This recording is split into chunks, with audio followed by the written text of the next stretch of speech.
Hello மக்களே, வணக்கம். எல்லாரும் எப்படி இருக்கீங்க? தொடர்ந்து எனக்கு நீங்கள் சப்போர்ட் பண்ணிட்டு இருக்கிறது எனக்கு ரொம்ப சந்தோஷமா இருக்கு. தொடர்ந்து உங்களுடைய அன்பையும் ஆதரவையும் எனக்கு தந்துட்டே இருக்கணும். அதற்காக உங்களுக்கு ரொம்ப ரொம்ப ரொம்ப ரொம்ப நன்றி. தொடர்ந்து சப்போர்ட் பண்ணுங்க. என்னோட சேனலை சப்ஸ்கிரைப் பண்ணுங்க, லைக் பண்ணுங்க, ஷேர் பண்ணுங்க, எல்லாத்துக்கும் மேலே கமெண்ட்ஸ் பண்ணுங்க. இன்னைக்கு ஒரு அழகான அருமையான டாபிக் பற்றி உங்களோட ஷேர் பண்ண வந்திருக்கேன். வாங்க வீடியோக்குள்ளே போகலாம்.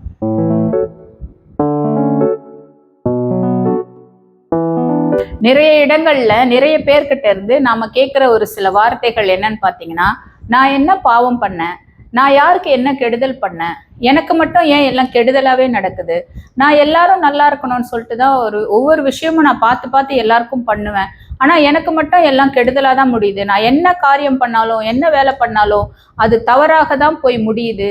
இப்படி நிறைய மனக்குமுறல்கள் நீங்களும் கேட்டிருப்பீங்க, நானும் கேட்டிருக்கேன். ஒரு சில விஷயங்கள் நம்மளோட வாழ்க்கையே நம்மளோட வாழ்க்கை அடித்தளத்தையே மாற்றி போட்டுடும். அடுத்து நம்ம என்ன பண்ண போகிறோம், எப்படி வாழ போகிறோம், இப்படின்ற ஒரு சில கேள்விகள் நம்மளை நம்ம மனசை ரொம்ப அரிச்சு ரொம்ப நிலக்குலைய வச்சிரும்.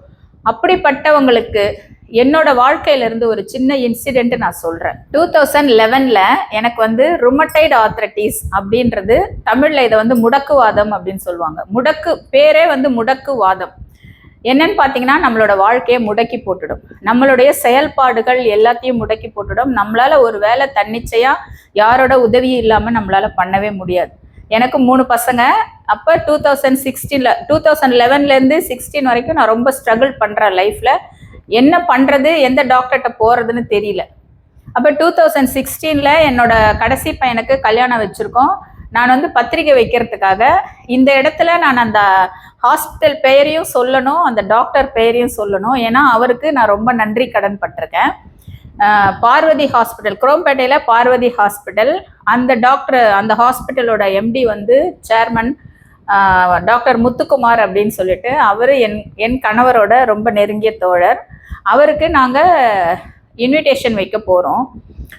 இன்விடேஷன் வைக்கும்போது அவர் என்னை பார்க்குற பார்வை எப்படின்னா, ஏன் இப்படி நடக்கிறீங்க, என்னாச்சு உங்களுக்கு? ஏன்னா ஒரு டாக்டரோட பார்வை அப்படி தான் இருக்கும் இல்லையா? அவர் என்ன இப்படி நடக்கிறீங்க, என்னாச்சு உங்களுக்கு அப்படின்னு சொல்லிட்டு கேட்கும்போது, அப்போ என்னால் சுத்தமாக நடக்க முடியாது, ரொம்ப ஸ்ட்ரகிள் பண்ணி தான் ஒரு இடத்துக்கும் நாங்கள் போய் பத்திரிக்கை வச்சுட்டு வந்தோம். சரி, நேரில் போய் அழைக்கணும் அப்படின்ற ஒரு மரியாதை நிமித்தமாக நாங்கள் பத்திரிக்கை வச்சுட்டு வந்தோம். அப்போ அவர் கேட்டப்போ நான் சொன்னேன், 5 வருஷமாக எனக்கு இந்த மாதிரி முடக்குவாதம், ருமட்டைடு ஆர்த்ரைட்டிஸ்ன்னு சொல்கிறாங்க, ஆனால் இது என்ன பிரச்சனைன்னு தேடி கண்டுபிடிக்கிறதுக்கு 5 வருஷம் ஆச்சு. அதுக்குள்ளே என்னோட ஜாயிண்ட் எல்லாமே டேமேஜ் ஆயிடுச்சு.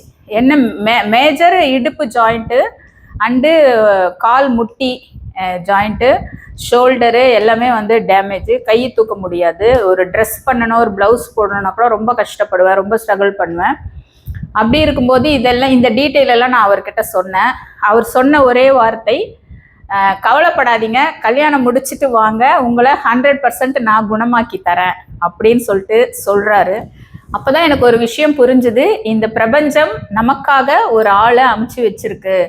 ஏன்னா இதை ஏன் நான் அவ்வளோ உறுதியாக சொல்கிறேன் அப்படின்னா, எனக்கு என் பையனுக்கு கல்யாணம் முடிச்சுட்டு நான் என்ன பண்ண போகிறேன் அப்படின்றது, என்னோட லைஃபு இதுக்கப்புறம் என்ன ஆகும் அப்படின்றது எனக்கு ஒரு கேள்விக்குறியாக இருந்துச்சு. ஏன்னா என்னால் நடக்க முடியாது. ஒரு பாத்ரூம் போகணும் அப்படின்னா கூட நான் யாரையாவது அதுக்கு என் பையன், கடைசி பையன் தான் அப்போ கல்யாணம் ஆகாமல் இருந்தான். அப்போ அவனை பிடிச்சிக்கிட்டு, அவன் கையை பிடிச்சிக்கிட்டு பாத்ரூம் வரைக்கும் அவன் என்னை கையை பிடிச்சிட்டு கூட்டிகிட்டு போவான். யாரும் இல்லைன்னா நான் செவுரை பிடிச்சிட்டு நடந்து போவேன். இப்படி தான் ஒரு டிபெண்ட் பண்ணி தான் என்னோட லைஃப் போயிட்டு இருந்தது. இதுக்கப்புறம் நம்ம என்னடா பண்ணுறது, நம்மளோட லைஃப் என்ன ஆகும், நம்ம படுக்கையில் விழுந்துட்டா நமக்கு யார் செய்வா, நம்ம எல்லாருக்கும் கஷ்டம் கொடுக்குற மாதிரி இருக்குமே, என்னடா கடவுளே இப்படி என்னப்பா இப்படி ஒரு நிலைமைக்கு என்ன ஆளாக்கிட்டியே அப்படின்னு சொல்லிட்டு, இப்போ நான் சொன்னேன் இல்லையா, ஒரு மனக்குமுறல், யாருக்கு என்ன பண்ணேன், யாருக்கு என்ன கெடுதல் பண்ணேன், நான் நல்லது தானே பண்ணேன், இந்த மனக்குமுறல் எனக்கு அந்த சமயத்தில் வந்து போகும். அப்போ இந்த டாக்டர் பார்த்ததுக்கு அப்புறம் தான் என்னோட லைஃபு அப்படியே தலைகீழாக மாறிச்சு.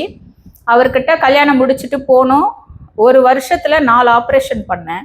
ஒரே வருஷத்தில் 2016 2 நீ மாற்றினேன், 2 ஹிப்பு ஜாயிண்ட்டு, மெயினாக நம்ம உடம்ப வெயிட்டு தாங்கக்கூடிய அந்த பெல்விக் போன் ரெண்டும் அது மாற்றினேன். அதுக்கப்புறம் நான் எனக்கு கடவுள் ஒரு மறுபிறவி மறு வாழ்க்கையை கொடுத்து என்னை வாழ வச்சுட்டு இருக்காரு அப்படின்னு தான் சொல்லணும். இன்னைக்கு உங்க முன்னாடி நின்று இந்த ஒரு விஷயத்த உங்ககிட்ட நான் ஷேர் பண்றேன் அப்படின்னு சொன்னா கண்டிப்பா இந்த பிரபஞ்சத்தோட ஆசீர்வாதம் இல்லாம இது நடக்கவே நடக்காது. எந்த ஒரு இருளுக்கு பின்னாடியும் ஒரு விடியலும் ஒரு வெளிச்சமும் நம்மளுக்காக காத்துட்டு இருக்கோம் அப்படின்றது என்னோட வாழ்க்கையில நடந்த இந்த ஒரு விஷயமே ஒரு நல்ல உதாரணம். அதே மாதிரி நம்மளை தள்ளாட வைக்கிற காலம்தான் ஒரு கட்டத்துல நம்ம கையை பிடிச்சிட்டு நம்மளை முன்னோக்கி அழைச்சிட்டு போகும். தகர்ந்து போன பழைய கனவுகளுக்கு பதிலா புதுசா வலிமையான புதிய புதிய கற்பனைகளும் கனவுகளும் நம்மளுக்கு பிறக்கும். நம்ம காயங்களுக்கு மருந்து போடுற மாதிரி இந்த பிரபஞ்சம் புதுசா யாரையாவது நம்மளுக்கு அறிமுகப்படுத்தும். நீங்க நல்லா யோசிச்சு பாருங்க, என்னைக்காவது நம்ம கீழே விழுந்துட்டோம் அப்படின்னு சொன்னா நம்ம அப்படியே விழுந்து கிடக்கிறது கிடையாது இல்லையா? கீழே விழுந்த வேகத்துல நம்ம எழுந்துக்கிறோம். காயம் பட்டிருந்தாலோ அடிபட்டிருந்தாலோ அதுக்கான மருந்துகள் போட்டு அந்த புண்ணை ஆற வச்சு காயத்தை ஆற வச்சு மறுபடியும் எழுந்து நடக்கிறோம், ஓடுறோம் இல்லையா? நம்ம கீழே விழுந்து எழுந்து ஓடும் போதோ நடக்கும் போதோ தான் தெரியும் நமக்குள்ள எவ்வளவு வலிமை இருக்கு, நம்ம மனசுக்குள்ள எவ்வளவு வலிமை இருக்கு, நம்ம ஆன்மாக்கு எவ்வளவு சக்தி இருக்கு அப்படின்றது நம்ம விழுந்து எழும்போதுதான் நம்மளுக்கு புரிய ஆரம்பிக்கும். அப்ப அது மட்டும் இல்லாம நம்மளுக்குள்ள இருக்கிற நிறைய விஷயங்கள், நமக்குள்ள இவ்வளோ சக்தி இருக்கா, இவ்வளோ திறமை இருக்கா, புரியாத விஷயங்கள் எல்லாம் நம்மளுக்கு புரிய ஆரம்பிக்கும். இப்படி நமக்குள்ள ஒளிஞ்சிட்டு இருக்கிற பல திறமைகளை வெளிப்படுத்தத்தான் இந்த பிரபஞ்சம் நம்மோட வாழ்க்கையில இவ்வளவு வேதனைகளையும் சோதனைகளையும் கொடுக்கும். அதை மட்டும் நீங்க உறுதியா நம்புங்க. இப்படி சோதனைகளையும் வேதனைகளையும் தாண்டி நமக்குள்ள இருக்கிற சக்தியும் ஆன்ம பலமும் நம்மளுக்கு தெரிஞ்ச பிறகு நம்ம எடுக்கிற ஒவ்வொரு முயற்சியும் கண்டிப்பா அது வெற்றியில தான் போய் முடியுமே தவிர அந்த இடத்துல நம்ம தோல்வி காண மாட்டோம். அப்படியே தோல்வி கண்டாலும் மறுபடி முயற்சி பண்ணணும் அப்படின்ற ஒரு வெறித்தனமான ஒரு தெளிவு முடிவும் தான் வருமே தவிர இதுக்கப்புறம் நம்ம கண்டிப்பா பின்வாங்கி ஓடவே மாட்டோம், வேதனையும் பட மாட்டோம். ஆனா மக்களே, என்னோட தரப்பிலிருந்து என்னுடைய அன்பான நட்புகளுக்கும் உறவுகளுக்கும் நான் சொல்லிக் கொள்கிற ஒரே ஒரு அட்வைஸ் என்னன்னா, இந்த பிரபஞ்சம் நமக்காக நிறைய கொடுக்க காத்துட்டு இருக்கு. இந்த பிரபஞ்சம் கொடுக்கிற இந்த பாசிட்டிவ் எனர்ஜி, நேர்மறையான சக்திகள், இவையெல்லாம் நம்மளுக்கு சேரணும் அப்படின்னா நம்ம வாழ்க்கைக்கு பின்னால நம்மளுக்கு கஷ்டம் கொடுத்தவங்க, நம்மளுக்கு துரோகம் செஞ்சவங்க, நம்மளை கோபப்படுத்தியவங்க, இன்னும் பல கஷ்டங்களை கொடுத்தவங்களெல்லாம் நீங்களை மனதில் சுமக்கிறீர்களா? முதல்ல அதையெல்லாம் தூக்கி போடுங்க. அவங்க நமக்கு எவ்வளோ கஷ்டம் கொடுத்தாங்க, நம்ம அவங்க மேல எவ்வளோ அன்பு வச்சிருந்தோம், நமக்கு இப்படி துரோகம் பண்ணிட்டாங்களே, அன்பை காட்டி காட்டி நம்ம பொய்யான அன்பை காட்டி காட்டி நம்மளை ஏமாத்திட்டாங்களே, இந்த மாதிரியான விஷயங்களை மனசுல சுமக்கிறீர்களா? இதெல்லாம் நம்ம சுமந்துட்டு இருக்கிற குப்பைகள். இதையெல்லாம் முதல்ல தூக்கி போட பழகுங்க. முதல்ல அவங்கள மன்னிக்க பழகுங்க. உங்களுக்கு இப்படிலாம் நடந்திருந்தா நீங்க இப்படி பேச மாட்டீங்க, நீங்க இப்படிலாம் அட்வைஸ் பண்ண மாட்டீங்க அப்படின்றது உங்களோட மைண்ட் வாய்ஸ் எனக்கு கேட்குது. ஆனா ஒரே ஒரு விஷயம் மட்டும் தெரிஞ்சுக்கோங்க, கோபமோ வெறுப்போ நம்மளுடைய இயற்கையான குணம் கிடையாது. அது மற்றவங்களால நம்ம மேல திணிக்கப்படுவது அப்படின்ற ஒரு உண்மையை என்னுடைய அனுபவத்துல நான் தெரிஞ்சுக்கிட்டேன்.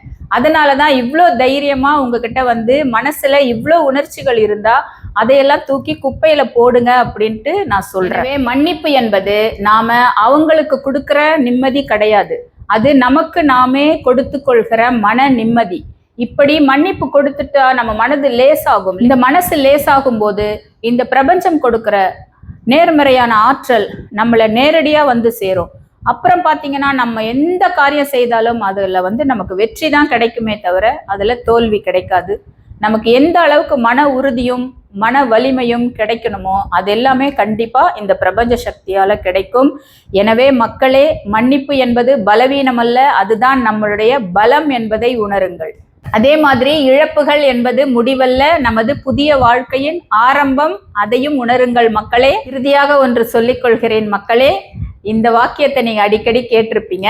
கை கால்களை கட்டி கடலிலே தூக்கி போட்டாலும் கட்டுமரமாக மிதப்பேனே தவிர மூழ்கி விட மாட்டேன் என்று தலை நிமிர்ந்து வாழ பழகுங்க என் அன்பு உள்ளங்களே. வாழ்க வளமுடன். நன்றி, வணக்கம்.